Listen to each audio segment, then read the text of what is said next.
Hi welcome to ఈటీ.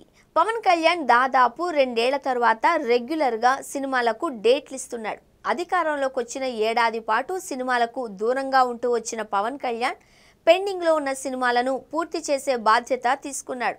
అందులో భాగంగానే పవన్ కళ్యాణ్ ఇటీవలే హరిహర వీరమల్లు సినిమా షూటింగ్ను పూర్తి చేసిన విషయం తెలిసిందే. ఈ నెలలోనే ఆ సినిమాను విడుదల చేయాలి అని మేకర్స్ భావించారు. కానీ విఎఫ్ఎక్స్ వర్క్ పూర్తి కాకపోవడంతో విడుదల వాయిదా పడింది. జూలైలో అయినా వీరమల్లు సినిమా విడుదల కన్ఫర్మ్ అనే వార్తలు వస్తున్నాయి. వీరమల్లు సినిమా తర్వాత ఓజీ సినిమాతో పవన్ రాబోతున్నారు. గత నెలలో 2 వారాల పాటు పవన్ కళ్యాణ్ ఓజీ సినిమా షూటింగ్లో పాల్గొన్నారు.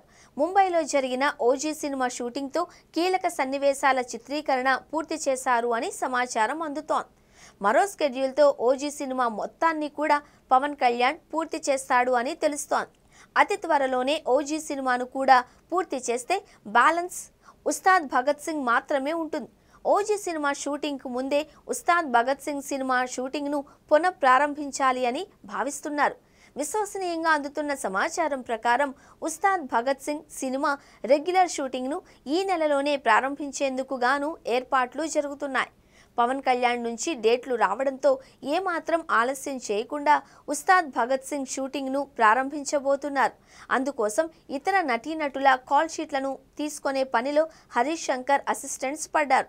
సాధ్యమైనంత వరకు ముందుగా అనుకున్న ప్రకారం నటీనటులను తీసుకోబోతున్నారు. ఒకవేళ వారి డేట్లు సాధ్యం కాకుంటే వెంటనే అందుబాటులో ఉన్న నటీనటులను రీప్లేస్ చేస్తున్నారు. హీరోయిన్గా శ్రీలీల ఎంపిక అయింది అనే వార్తలు వచ్చాయి. మరి ఇప్పుడు పవన్ కళ్యాణ్ ఇచ్చిన డేట్లకు అనుసారంగా శ్రీలీల డేట్లు సెట్ అయ్యానా చూడాలి.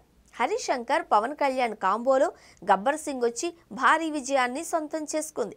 చాలా కాలం తర్వాత వీరి కాంబోలో మూవీ పట్టాలెక్కింది. మొదట ఒక తమిళ హిట్ సినిమాకు రీమేక్గా ఉస్తాద్ భగత్ సింగ్ను అనుకున్నారు. కానీ తాజాగా అందుతున్న సమాచారం ప్రకారం రీమేక్ కాకుండా కొత్త కథనంతో సినిమాను రూపొందించాలి అని నిర్ణయించారు. అందుకు పవన్ కళ్యాణ్ నుంచి గ్రీన్ సిగ్నల్ లభించింది. ఉస్తాద్ భగత్ సింగ్ తర్వాత పవన్ కళ్యాణ్ కొత్త సినిమాలకు కమిట్ అయ్యే అవకాశాలు తక్కువ. ఉప ముఖ్యమంత్రిగా దాదాపు మరో 4 ఏళ్ల పాటు కొనసాగనున్న పవన్ కళ్యాణ్ ఆ గ్యాప్లో కొత్త సినిమాలు చేస్తాడు అని అనుకోవడం లేదు. ఆ తర్వాత పవన్ సినిమాలు చేస్తాడా లేదా అనేది కాలమే నిర్ణయించాలి. మొత్తానికైతే రాబోయే ఏడాది కాలం వ్యవధిలో 3 సినిమాలు బ్యాక్ టు బ్యాక్ పవన్ ఫ్యాన్స్ను అలరించే అవకాశం ఉంది.